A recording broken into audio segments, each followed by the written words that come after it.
ഈ ലോക്ക് എങ്ങനെ നമുക്ക് മറികടക്കാം അത് നമുക്ക് നോക്കാം. ഈ ഒരു ലോക്ക് സാധാരണ നാട്ടിൻപുറത്തുള്ള അടികളൊക്കെ വരുന്ന സമയത്ത് കൂടുതൽ ആളുകൾ ചെയ്യുന്ന ഒരു രീതിയാണ്. മാക്സിമം ഈ പിടുത്തത്തിന് മുൻപ് നമുക്ക് ഒഴിഞ്ഞു മാറാൻ പറ്റുന്നതാണ് ഏറ്റവും നല്ലത്. നമ്മളെ മുന്നിൽ നിൽക്കുന്നത് നമ്മളെ പുറകെ നിൽക്കുന്ന ഈ വ്യക്തി അപ്പോൾ സ്ട്രോങ് ഉള്ള വ്യക്തിയാണ്. ചിലപ്പോൾ നമുക്ക് എന്ത് ചെയ്യാൻ പറ്റില്ല, ഈ ലോക്ക് ഒഴിഞ്ഞു മാറാൻ പറ്റൂല. പക്ഷെ അതേ സ്ഥാനത്ത് ഈ തുടക്കത്തെ സമയത്ത് നമുക്ക് രക്ഷപ്പെടാൻ പറ്റും. അതേപോലെ ചെറിയ ഇതിൻ്റെ ടെക്നിക്ക് കൂടി ഞാൻ കാണിച്ചു തരാം. ചിലപ്പോൾ നല്ല സ്ട്രോങ് ഉള്ള ആളുകൾ നല്ല പിടുത്താണ്. പെട്ടെന്ന് ഈ സമയത്ത് നമുക്ക് ജസ്റ്റ് വേണമെങ്കിൽ ഈ കാല് ഇവിടേക്ക് വെക്കാം. ഓക്കെ, ഈ കാല് ഇവിടെ വെക്കാം, ഇവിടെ പൊക്കാം. ഈ പൊക്കി ഒന്ന് കൈ വഴി വെക്ക്, ഇവിടേക്ക് നിലത്തിട്ടായിരിക്കുക, ഇവിടെ ചവിട്ടാം. ഒരു ടെക്നിക്ക്. രണ്ടാമത്തെ ഒരു ടെക്നിക്കാണ് നമ്മൾ നോക്കാൻ പോകുന്നത്.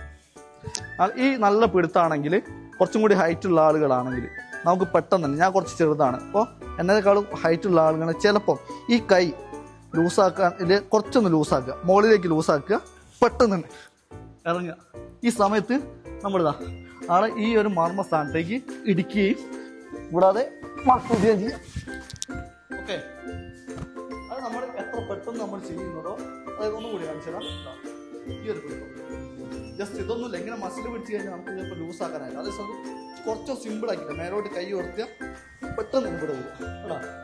സിമ്പിളായിട്ട് നമ്മൾ അടുത്ത നമ്മൾ ഈ ലെവലിൽ നിന്ന് കഴിഞ്ഞാൽ ചിലപ്പോൾ നമുക്ക് ആളെ അറ്റാക്ക് ചെയ്യും, തലയ്ക്ക് ഇരിക്കും, അല്ലെങ്കിൽ കാലിൻ്റെ മുട്ട് കൊണ്ട് നമ്മളെ ചെയ്യും. അതിന് മുൻപ് തന്നെ നമുക്ക് എന്ത് ചെയ്യാം, ഈ ഒരു പൊസിഷൻ ആണെന്നുണ്ടെങ്കിൽ ബാക്ക് എൽബോ ചെയ്യാം, ഇവിടെ ഈ കൈ കൊണ്ട് എൽബോ ചെയ്യാം.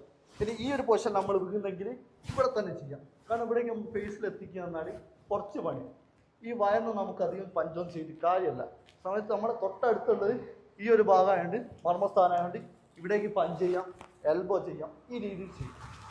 ഓക്കെ, ഇനി മറ്റൊരു ടെക്നിക്ക്. ഇവിടെ ഇങ്ങനെയൊരു ടെക്നിക്ക് പിടിക്കുന്നുണ്ട് ഇവിടെ മർമ്മസ്ഥാനത്ത്. പക്ഷേ അതൊന്നും നമുക്ക് എന്ത് ചെയ്യാൻ ശക്തനായിട്ടുള്ള ആളുകൾ നമുക്ക് ചെയ്യാൻ പറ്റിയെന്ന് കഴിയില്ല. കാരണം നമ്മളെ സ്ട്രോങ് പിടുത്താണെങ്കിൽ നമുക്ക് കൈയൊന്നും ഇവിടെ കൊണ്ടുപോകാനേ പറ്റില്ല. ഇവിടെയൊക്കെ നമുക്ക് അമർത്താം, പക്ഷെ അതിനൊക്കെ ഒരു പരിധിയുണ്ട്. ഏറ്റവും സ്ട്രോങ് ഉള്ള ആളുകളാകുമ്പോൾ പെട്ടെന്ന് എങ്ങനെയെങ്കിലും ഈ പിടുത്തം മുറുകുന്നതിൻ്റെ മുൻപ് തന്നെ നമ്മൾ രക്ഷപ്പെടുക. അതാണ് ഏറ്റവും വലിയ വഴി. ഇത് നമ്മൾ ജസ്റ്റ് പഠിച്ചു വെക്കുന്നു, കറക്റ്റ് നമ്മൾ ഫോക്കസ് ചെയ്തിട്ട് നമ്മളെ കൂടെ ഒരാൾ നിൽപ്പിച്ച് നമ്മളെക്കാൾ ശക്തരായ ആളുകളെ നിൽപ്പിച്ചിട്ട് ചെയ്ത് പഠിച്ചാൽ മാത്രമാണ് ഇത് പ്രാവർത്തികമാണ്. ഇല്ലെങ്കിൽ ഒരിക്കലും നമുക്ക് ഈ വിദ്യ കൊണ്ട് ഉപകരിക്കില്ല. നിങ്ങൾ എത്രത്തോളം പ്രാക്ടീസ് ചെയ്യുന്നോ അതിനനുസരിച്ച് മാത്രമേ റിസൾട്ട്. ഓക്കെ.